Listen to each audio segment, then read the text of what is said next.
Il-festa Maltija se tkun qed tiġi inkluża mal-lista tal-UNESCO tal-Wirt Intangibbli tal-Umanità wara li tħabbret ir-rakkomandazzjoni. Ħabbar dan il-Ministru għall-Wirt Nazzjonali l-Arti u l-Gvern Lokali Owen Bonnici waqt l-estimi finanzjarji għal-Budget 2024. L-aħbar tfisser li fil-konferenza tal-UNESCO li se ssir fil-Botswana kmieni x-xahar id-dieħel kemm il-darba tgħaddi r-rakkomandazzjoni tal-Kumitat Tekniku, il-festa Maltija se tingħata dan ir-rikonoxximent. Il-Ministru Bonnici spjega kif din hija aħbar mill-isbaħ hekk kif il-festa Maltija hija ferm mal-qalb il-Maltin u l-Awċin u għalhekk din l-aħbar tagħmlilna unur. Spjega kif jinsab fiduċjuż li r-rakkomandazzjoni tfaħħar ħafna il-ħidma biex tkun ippreżentata n-nominazzjoni u bekk għandha tgħaddi mingħajr diffikultajiet. Intant il-budget tas-sena 2024 fis-settur tal-kultura u l-kreattività se tkun qed tiżdied l-allokazzjoni finanzjarja b'20 miljun euro f'sena waħda, dan fil-waqt li din iż-żieda tfisser żieda ta' 81 miljun euro mill-aħħar budget ta' Gvern Nazzjonalista. 20 miljun euro żieda fl-allokazzjoni finanzjarja għall-kultura u l-ekonomija kreattiva f'sena waħda biss. U minn 84 miljun u 50 elf euro din is-sena se nitilgħu għalhekk għal 104 miljun u 5,000 euro għas-sena li ġejja.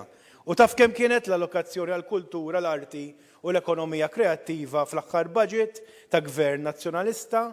22 miljun euro li tfisser qabża, li tfisser żieda, li jfisser awment ta' 81 miljun u 250 elf euro għal kultura u l-arti u l-ekonomija kreattiva kemm ilu hemm Gvern Laburista.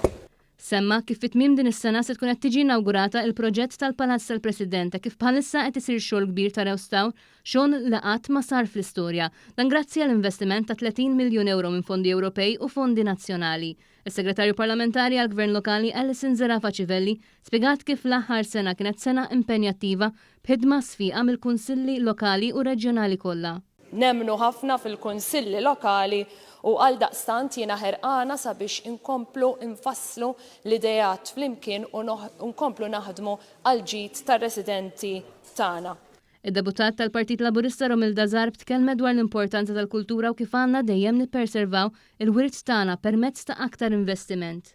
Il-ħidma ta' dan il-gvern bla dubju tirrifletti il-ħtieġa li aħna nżommu ħaj dan il-wirt u għalhekk aħna inkomplu ninvestu f'dan is-settur.